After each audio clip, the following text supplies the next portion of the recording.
திருச்சட்டத்தின் மீது எத்துணை பற்று கொண்டுள்ளேன். உமது திருச்சட்டத்தின் மீது எத்துணை பற்று கொண்டுள்ளேன். ஆண்டவரே, நீரே எனக்குரிய பங்கு. சொற்களை கடைபிடிப்பதாக நான் வாக்களித்துள்ளேன். நீர் திருவாய் மலர்ந்த சட்டம் ஆயிரக்கணக்கான பொன் வெள்ளி காசுகளை விட எனக்கு மேலானது.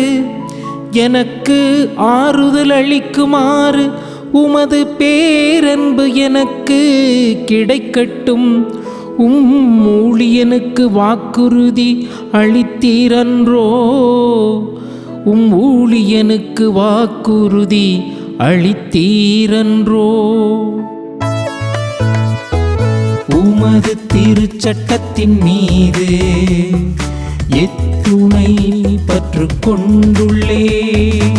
உமது திருச்சட்டத்தின் மீது எத்துணை பற்று கொண்டுள்ளேன்.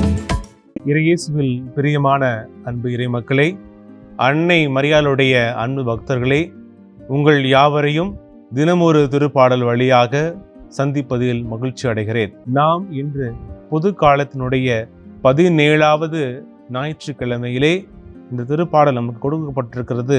உன்னத கருத்தின் கீழ் கொடுக்கப்பட்டிருக்கிறது. திருப்பாடல் எண் 119. திருப்பாடல்கள் மொத்தம் 150 இருந்தாலும் இந்த 119 திருப்பாடல் மட்டும்தான் மிக நீண்ட வசனங்களை கொண்டதாக அமைந்திருக்கிறது. இதனுடைய நீட்சியின் காரணம் மனிதனுடைய வாழ்க்கை எவ்வாறு நீண்டு இருக்கிறதோ, ஒவ்வொரு சூழ்நிலையும் ஒவ்வொரு கருத்தின் கீழ் அமைகிறதோ, அதே போல இந்த திருப்பாடல் முழுவதுமே ஒவ்வொரு கருத்தின் கீழ் அமைந்திருப்பதாக நமக்கு தரப்பட்டிருக்கிறது. நாம் இன்று இந்த தினத்திலே நம்முடைய அன்னை மரியாளுடைய தாய் தந்தையருடைய நினைவை கொண்டாடுகிறோம். சுவைக்கின் அண்ணா இவர்களும் இந்த திருப்பாடலுக்கும் ஒரு ஒத்துமை இருக்கிறது. அவர்கள் இறைவனுக்கு ஏற்ற வாழ்க்கையை வாழ்ந்தார்கள். அதன் மூலமாக அவர்கள் பெற்றுக்கொண்ட கொடைகளை தங்கள் வாழ்க்கையில் அவர்கள் அனுபவித்தார்கள். அதே போல இந்த திருப்பாடல் வழியாக நாம் கற்றுக்கொள்கிற பாடம் என்பது நாம் இறைவனிடத்திலே சரணாகதி அடைய வேண்டும் என்பதுதான். இறைவனை புகழ்ந்து அவருடைய மக்களாக, அவருடைய சீடனாக வாழ்க்கையை வாழ, வாழ்க்கையை நடத்த நம்மிடத்தில் இருக்கிற எல்லா தீமைகளையும் களைந்துவிட்டு நன்மையால் நம்மை நிரப்ப இந்த திருப்பாடல் நமக்கு ஒரு வழி வகுக்கிறது. ஒவ்வொரு பத்தியிலுமே அது கொடுக்கப்படுகிற அந்த கருத்தானது ஒரு மனிதன் தன் வாழ்க்கையை எவ்வாறு சீராக கட்டமைக்கப்பட வேண்டும் என்பதை எடுத்து காட்டுகிறது. ஆக இந்த திருப்பாடலை நாம் படிக்கிற பொழுது, ஒருவேளை படிக்கிற பொழுது அதிக வசனங்களை கொண்டதால் நமக்கு சலிப்பு தட்டலாம். உண்மையிலுமே இதனுடைய அடிப்படை ஒரு மனிதனை சரியாக நேர்த்திப்படுத்த இது வாய்ப்பாக இருக்கிறது. நம்முடைய வாழ்க்கையிலுமே பல மாரல் திங்ஸை நம்ம வாழ்க்கையில பின்பற்றுவோம். ஆனால் அது எல்லாமே தற்காலிகமானது. எப்பொழுது நாம் இறைவனிடத்திலே சரணாகதி அடைந்து அவருடைய அந்த படிப்பினையின் கீழ் நம்முடைய வாழ்க்கையை அமைத்து கொள்கிறோமோ, அப்பொழுது நிச்சயம் நல்வழி பிறக்கும். அப்பொழுதுதான் நாம் இருளிலிருந்து ஒளிக்கு செல்வதாக இருக்க முடியும்.